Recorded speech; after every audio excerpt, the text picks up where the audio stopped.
Hey guys, and welcome back. If you're new here, my name is Buck, and I've been making dog food videos for about 2 years now. The only regret I have is I didn't start it sooner. About 2 years ago, we also lost our oldest black lab, Onyx, which was a terrible thing, very sad, and I'm sure so many of you have gone through it. And I like to believe that if I had started cooking homemade dog food earlier, she may still be with us.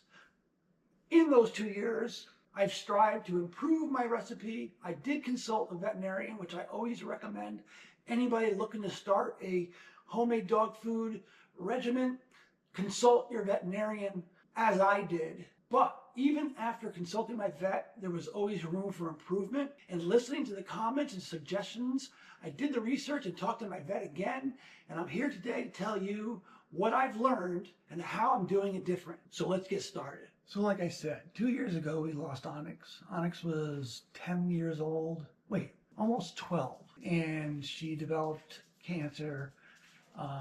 We knew about it, and it was a fast progressing cancer, and we only had about 3 months left. And she passed away shortly after Christmas, so we got to spend one last Christmas with her.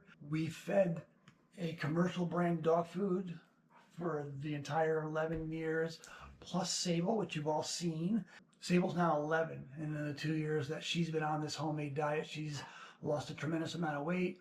Her health has improved, and I almost wish that we had started this earlier. Maybe Onyx would still be with us. But in those 2 years, in learning, y'all have been so wonderful, and you've asked questions, you've made suggestions, and one of the biggest points of interest is arsenic in rice.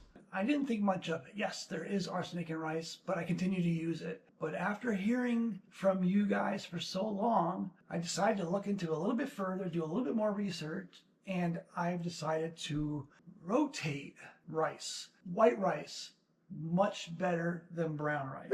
Feeding your dog rice daily can expose them to an inorganic arsenic that is found in many rices. Long-term exposure to arsenic can affect the lungs, kidneys, and the liver. It also increases their cancer risk, which is what Onyx passed from. Bladder, lung, and skin cancers, as well as a weakened immune system. So all those things can affect your dog with daily consumption of rice that contains arsenic.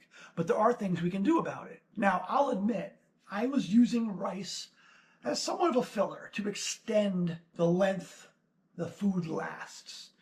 And that was probably not the best decision, because there are better ways to extend the food. So what I've decided to do today is there is a variation to my recipe. We're going to stick with our sweet potatoes. Carrots, again, very healthy, very good for your dog. If you've missed my last video where I go over all the nutritional values of this food and this recipe, please go back and watch that one, because I'll answer all your questions on how many vitamins and minerals and all the benefits to these ingredients. So we're sticking with the potatoes and the carrots. That hasn't changed. There are rices with lower arsenic contaminants in them. White rice over brown rice. I used brown rice thinking, just like a human, slow, even glycemic releases, but it has more arsenic in it due to the husk. Now, the reason rice has arsenic in it is because there's arsenic in the ground. And when rice is grown, it sits in water. And that water just seeps into the rice, and it soaks into it, fills it with all kinds of bad arsenic. Ay, ay, ay. All right, where was I? Rice grown in California actually has more arsenic in it than rice grown in India or Pakistan. So depending on where you grow your rice, depends on how much arsenic is in it.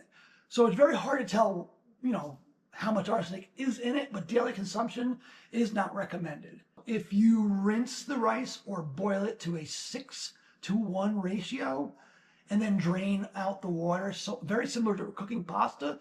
You cook pasta in the water till it absorbs water, becomes al dente, and you pull it out cooked, and then you get rid of the water. Same thing with rice. A 6-cup to 1-cup ratio. When it's done, you can rinse off the water, and that will remove 50 to 60% of arsenic found in rice, which is staggering.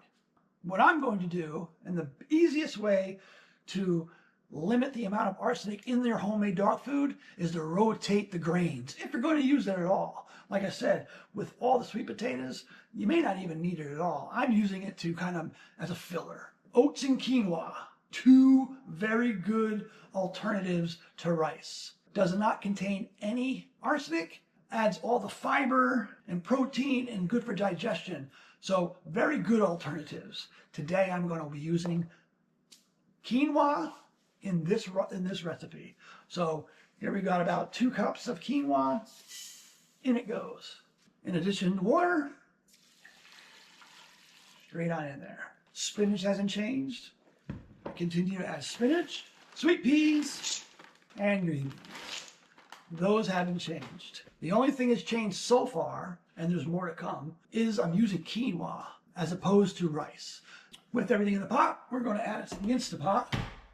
Drop the top, pressure cook. 20 minutes, I find that cooks the potatoes and carrots so they're soft enough to mash, making it easier for Sable to eat. So that's the time, and that's how I came up with that time frame. So once this cooks and this completes, we will move on to the next step, which is protein and supplements and other ingredients that I add to Sable's homemade dog food. So we'll be right back. All right, once the potatoes and carrots and all have cooked, we're going to transfer it from here to here. Food safe, food grade, 5-pail bucket. All right, now it's still really hot, so you're going to be careful. I'm actually going to do this in the sink.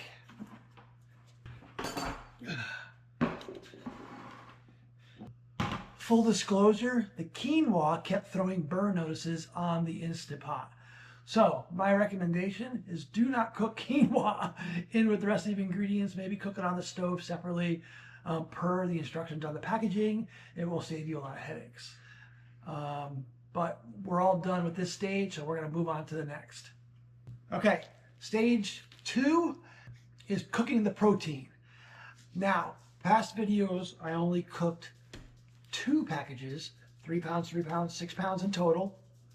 But in effort to extend again and a more equal balance ratio of vegetables, carbs, and proteins, I'm adding another 3 pounds, giving us a total of 9 pounds of ground turkey, which again will extend how long the food lasts, and I think it will give a better balance. All right, so let's drop this into the container. Just like that. Ugh.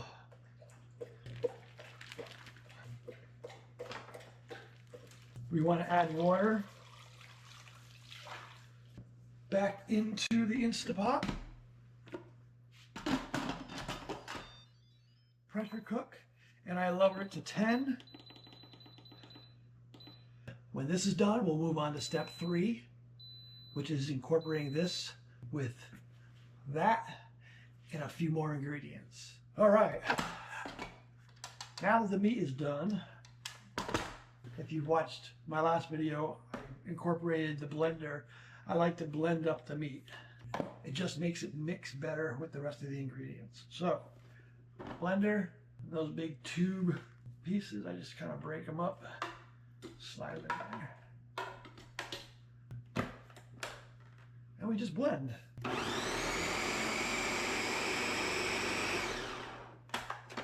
Only a couple seconds, and what we have is nice broken down ground turkey. All right, look at that. This will blend very nicely with the rest of the ingredients. So I'm just going to finish up the rest of it, and then we'll move on to the next and final step, which is mixing it all together, adding a few more ingredients. I don't know if you can see that in there, but there's everything in there so far. Okay.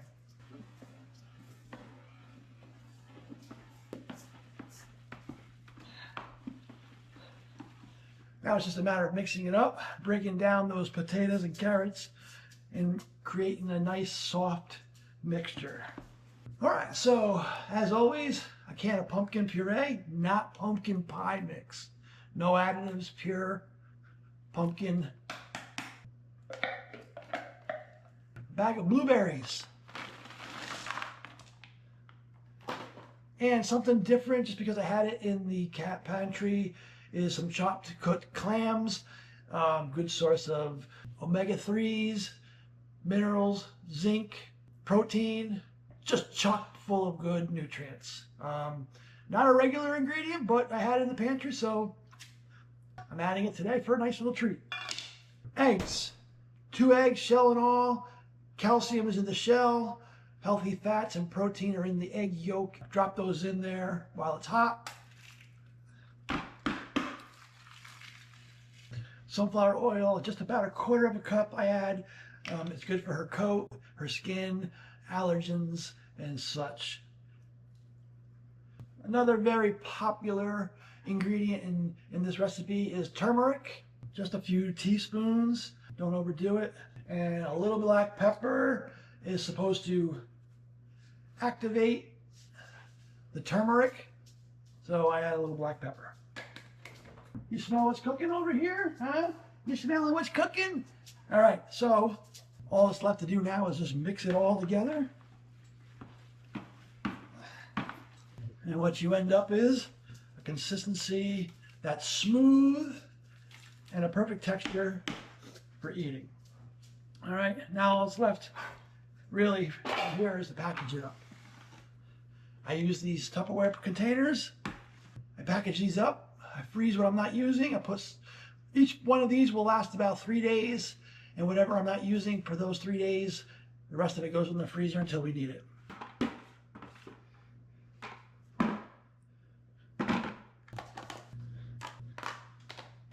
Okay, so here you have it. 5 containers of dog food, homemade, healthy, nutritious, no rice, no arsenic, completely safe for my dog, your dog, any animal that chooses to eat this particular recipe. Now, that's not to say you can't rotate in rice every once in a while. The key word is rotate your grains. Want to see if well, that cup the bowl? And now my dishwasher will, if you enjoyed this and you stayed to the end, if you have any questions, subscribe, comment below. I'll do my best to answer all and every question I can. You enjoying that, baby? Give me a kiss. Oh, thank you very much. All right, well, that's it. Y'all have a great day, and we'll see you in the next video.